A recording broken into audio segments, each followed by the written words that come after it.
जय हिंद दोस्तों। आज हम लोग का डे 3 है। बैठ जाइए विकास जी, बैठ जाइए। तो पहले बात करते हैं, जैसे हम लोग का 2 दिन प्रैक्टिस हुआ है, ठीक है। तो आप अपना वीडियो देखना क्यों ज़रूरी है, क्योंकि आप जो आज सीख रहे हैं, जाहिर सी बात है कोई ना कोई मिस्टेक हुआ होगा, चाहे हेजिटेशन में दिक्कत होगी, कॉन्फिडेंस उतना नहीं आया होगा। तो अपना वीडियो देखने से आपको इम्प्रूव ये करना है कि कल हमको इससे बेटर प्रेजेंट करना है। हमको आज जो जिस तरह का हमारा साउंड था, इस साउंड लेवल को हमको इंक्रीज़ करना है, न कि डाउन करना है। हमारा मोराल ऊंचा होना चाहिए, हाई होना चाहिए। कहते हैं ना, हाउ इज़ द जोश हाई, नॉट डाउन होना चाहिए। तो इसलिए वीडियो बनाने का मकसद ये है कि आप देखें या फिर कोई भी देख रहा है तो उसे सीखना चाहिए कि नहीं, हमें अपनी कॉन्फिडेंस लेवल को अप करना है, ठीक है। तो इसलिए आप अपनी वीडियो को वॉच कीजिएगा। आज हम लोग का डे 3 में आज हम लोग देखेंगे यूज़ ऑफ हैव हैज़ का प्रयोग कहाँ करना है, हैव हैज़ से रिलेटेड हम किस तरह का सेंटेंस बोल सकते हैं। तो आज टोटल हम हैव हैज़ और 2 चैप्टर और देखेंगे। तो सबसे पहले हैव हैज़ का पहचान क्या है, कैसे पता चलेगा कि ये हैव हैज़ है। हैव हैज़ का प्रयोग हम कहाँ करेंगे, तो हैव हैज़ का प्रयोग यानी पहचान जो होता है, सेंटेंस के अंत में देखिएगा ना, तो वहाँ पे आपको मिलेगा पास है, रखता है, यानी कोई चीज़ मेरे पास है उसमें हैव लगाना है।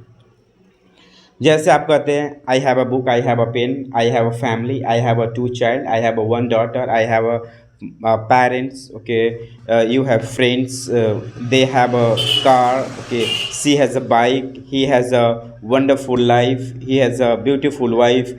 यानी ऐसा कोई भी पर्सन जिसके पास कोई चीज़ है, चाहे वह रखता है, तो उसमें हैव लगाना है। अगर आप इसके पहचान को नहीं भी रखते हैं, आप इस तरीक़ा से मॉडर्न, आज के टाइम में मॉडर्न तरीके से पढ़ाया जाता है। जैसे कहेगा कि मैं रखता हूँ कोई चीज़, मान लिए दिमाग में मैं रखता हूँ आई हैव पेन, मैं किताब रखता हूँ, मैं अंग्रेजी किताब रखता हूँ आई हैव इंग्लिश बुक। अब रखना का अलग से हम कीप नहीं लगाएंगे। मैं किताब रखता हूँ तो आई हैव बुक, मैं इंग्लिश किताब रखता हूँ तो आई हैव इंग्लिश बुक। इस तरीक़ा से आपको बनाना है।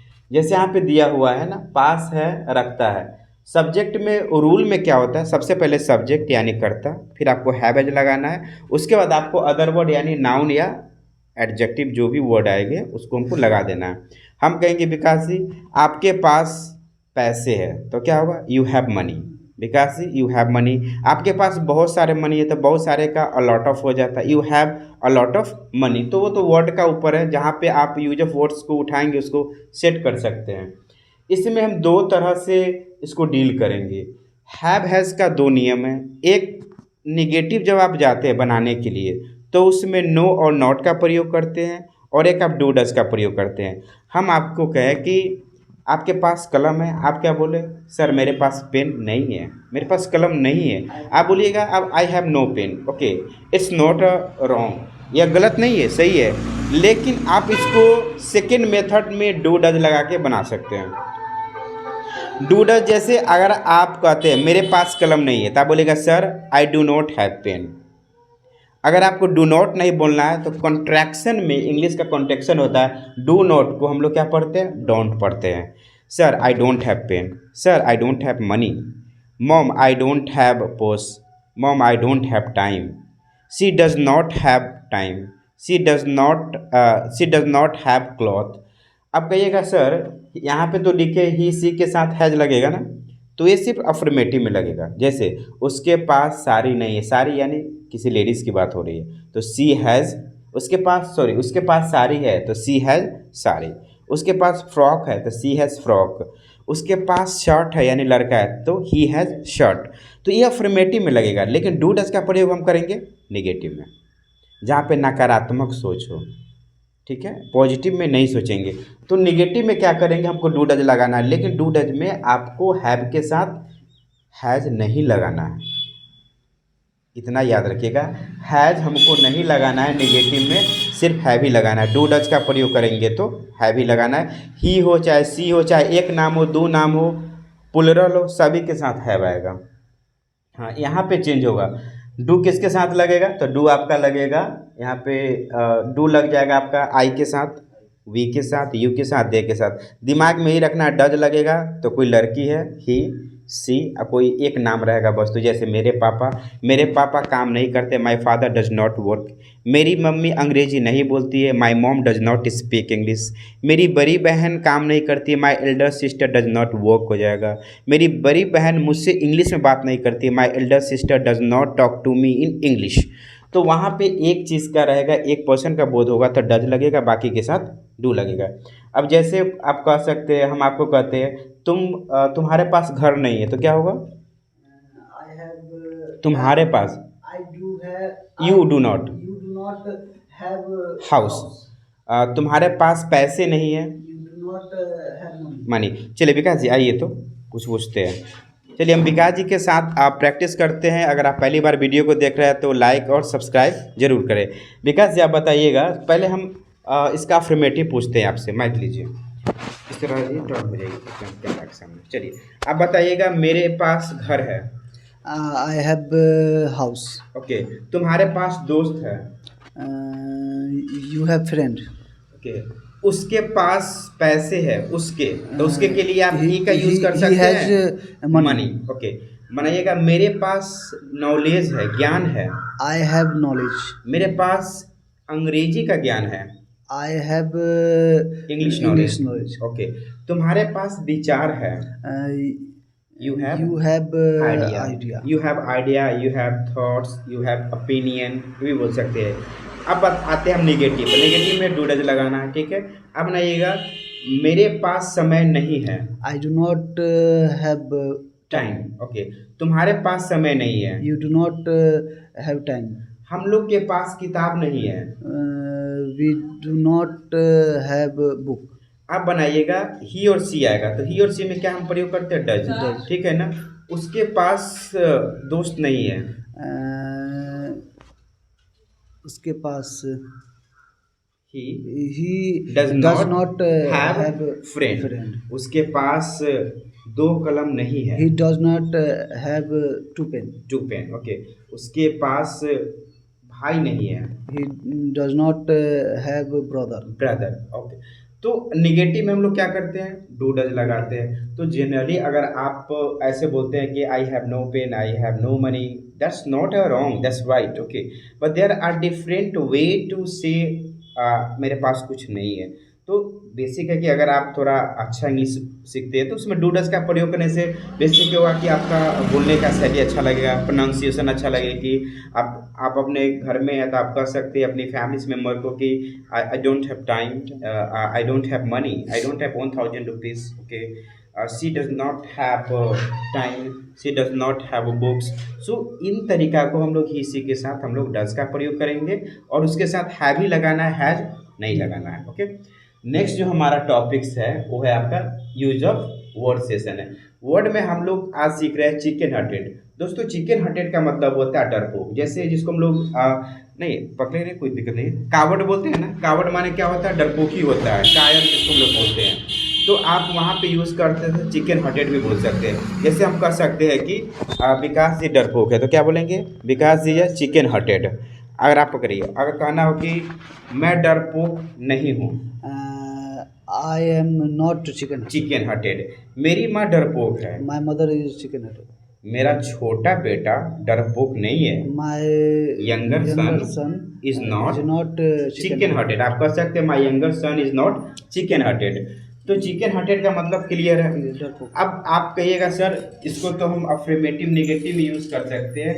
आप चिकन हार्टेड का यूज आप इंटेरोगेटिव में क्वेश्चन पूछने के लिए भी कर सकते हैं। जैसे क्या तुम डरपोक हो? Are you chicken hearted? क्या तुम्हारी माँ डरपोक है? Is your mother chicken hearted? क्या तुम्हारा भाई डरपोक है? Is your brother chicken hearted? अब बताइएगा इंट्रोगेटिव पे सवाल, आप क्या वह डरपोक है? क्या वह is he chicken hearted? Is he के जगह हम शी भी लगा सकते हैं, इज सी चिकन हार्टेड। अब बनाइएगा क्या हम लोग डरपोक हैं? Are we chicken hearted. तो हम क्वेश्चन जब भी पूछना हो किसी से भी पर्सन से तो इंटरोगेटिव का यूज़ करेंगे। इंटरोगेटिव में आप इस जमात को बाहर निकाल देना है, सब्जेक्ट लगाना है, सब्जेक्ट के बाद जो वर्ड आएगा चिकन हार्टेड वो लगा देना है। नेक्स्ट जो हमारा वर्ड है, नेक्स्ट है हमारा स्टोनी हार्टेड। स्टोनी हार्टेड का मतलब क्या होता है? पत्थर दिल होता है। इधर आ जाइए, आगे आ जाइए। स्टोनी हार्टेड का दोस्तों मतलब होता है पत्थर दिल। जैसे मैं पत्थर दिल का हूँ, I am a stony hearted person, he is stony hearted, she is stony hearted, my mom is stony hearted. तो कई बार हम इसका यूज़ करते हैं, अक्सर यूज़ नहीं करते, बट कोई ऐसा पत्थर दिल का हो जिसमें इमोशन ना हो, है ना, दया करुणा जिसको हम लोग बोलते नहीं है, तो उसको क्या बोलिएगा, you are chicken, you are stony hearted, तुम पत्थर दिल के हो, तुम किसी की बात सुनते नहीं हो, है कि नहीं। ज़्यादातर लड़के प्यार में जब रहते हैं तो पत्थर दिल वाला ये सब वर्ड यूज़ होता है। आप कह सकते हैं कि one of my friend is a stony hearted. ठीक है, बैठ जाइए विकास जी। दोस्तों तो ये हमारा आज दो word use of word session था, जिसमें हम लोग फ्रेज को ऐड किए हैं। ठीक है, फ्रेज को ऐड करने में हम लोग आज चिकन हार्टेड और स्टोनी हार्टेड का मतलब होता है पत्थर दिल, और चिकन हार्टेड का मतलब होता है डरपोक होता है। इसको आप डेली लाइफ के सेंटेंस में यूज़ कर सकते हैं। नेक्स्ट जो हमारा सेशन है different ways to reply thanks. यहाँ पे आप देख सकते हैं different ways to reply thanks. अगर आपको कोई थैंक यू बोलता है, ठीक है, जैसे आपने मुझे पानी ला के दिया, हम क्या बोलेंगे, थैंक यू विकास जी। हम थैंक्स बोलेंगे तो आपको मुंह बंद करके नहीं निकलना है, कुछ बोलना है इंग्लिश में, बोलना है, बोलना पड़ेगा। You will have to speak something in English, you will have to reply to them. जैसे आप कह सकते हैं नो वरीज, हमने कहा विकास जी थैंक यू, आप कह सकते हैं sir it's all right, it's okay भी बोल सकते, it's okay, my pleasure, it's my pleasure, mention not, no mention, या फिर कहेंगे ग्लैड टू हेल्प यू, खुशी हुई मदद करके आपकी। तो जब भी आप किसी का कोई छोटा सा बड़ा सा काम करते हैं और उसके बाद आपको रिप्लाई में थैंक्स बोले, then you have to answer, you don't have to be a silent, you have to answer to them like कि एनी टाइम भी बोल सकते हैं, मेंशन नॉट, ये सारे सेंटेंस को आप यूज़ करते हैं, इसमें से कोई एक ही बोलना है। हमने आपको थैंक्स बोला, आप बोलिएगा any time sir. Any time मतलब कभी भी फिर से बुलाइए, हम आपकी मदद कर सकते हैं, एक ह्यूमन होने के नाते, मानव होने के नाते एनी टाइम आप बोल सकते हैं। It's very simple but it's quite very impressive words. Any time बोलते हैं तो इसको फॉरेनर क्या बोलते हैं, any time, any time. Okay, तो प्रोनाउंसिएशन के ऊपर डिपेंड करता है। अगर आप इसको बोल सकते हैं, हम बोले विकास जी थैंक्स, आप बोलेंगे एनी टाइम सर। ओके, ये भी बोल सकते हैं मेंशन नॉट, नो वरीज। तो कभी भी अब आप थैंक यू कोई बोले आपको तो रिप्लाई कर देंगे, और रिप्लाई करना चाहिए हम सभी को। कोई अति आप हमेशा वेलकम ही मत बोलना है, चाहे कुछ ऐसा है कि नहीं, ये तो जनरली हर कोई जानता है, बट हमें कुछ ऐसा बोलना है जो सबसे बिल्कुल डिफरेंट होना चाहिए। हम बोल सकते हैं mention not sir, sir it's my pleasure, इसमें मेरी खुशी है, माई प्लेजर मेरी खुशी है, ग्लैड टू हेल्प यू, अच्छा लगा मदद करके। तो इस तरीक़ा से आप इनका यूज़ कर सकते हैं। तो आज हमारा डे 3 में आज हम लोग ये सीखे हैं। गारंटी है दोस्तों कि अगर आप मेरी वीडियो को देख रहे हैं तो आप इस तरह से खुद नोट करके प्रैक्टिस कर सकते हैं। ओके, अगर आपको इनका इस नोट्स का फ़ोटो चाहिए तो आप हमको मैसेज कर सकते हैं, आप ही कमेंट करें कि कहाँ पे आपको नोट्स चाहिए, तो वहाँ पे हम आपको सेंड कर सकते हैं। तो कोई doubts, do you have any doubt, then you can ask me. No, okay. So these are the it's a third day of we are learning the spoken English. So कोई डाउट नहीं है तो हम लोग आगे बढ़े, ठीक है। अब इसको करना क्या है, आपको, आप जहाँ भी देख रहे हैं आप अपने नोट्स में इसको प्रैक्टिस कीजिए। आप हैव एज हम लिखे हैं ना, इसका आपको पास कम से कम 100-200 सेंटेंस बोलिए। 4-5 सेंटेंस बोलने से कोई अंग्रेजी नहीं बोल लेता है। आपका मेरा कहना है कि एक काम को आप 1000 बार करो, वो आप ज़िंदगी में कभी नहीं भूलोगे, वो बूढ़ा जाओगे तब पर भी नहीं भूलोगे। अब एक काम को आज की, यार ये तो आ गया, फिर आपको एक सप्ताह बाद उस चीज़ को आप भूल जाएंगे, क्योंकि आपकी प्रैक्टिस उतनी अच्छी नहीं थी, ठीक है। तो आपको क्या करना है, घर पे एटलीस्ट 200-300 सेंटेंस को प्रैक्टिस करना है। इस पर करेंगे, वर्ड पे करेंगे, और कोशिश करेंगे कि कोई हमको थैंक्स बोले तो हम रिप्लाई कैसे करें। If someone tell me thanks, then how could I reply to them, and how could reply to him और हर, तो उसको हम कर सकते हैं। ओके, कोई डाउट नहीं है। चलिए, आज हमारा वीडियो, आज हमारा क्लास यहीं पे समाप्त होता है। सो कल हम लोग फिर मिलते हैं नए वीडियो के साथ। डे 4 में हम लोग क्या सीखेंगे ज़रूर आपके साथ शेयर किया जाएगा, ठीक है। तो चैनल पर नया है तो सब्सक्राइब जरूर करें। जय हिंद, जय भारत। ऑफ कर दीजिए जी।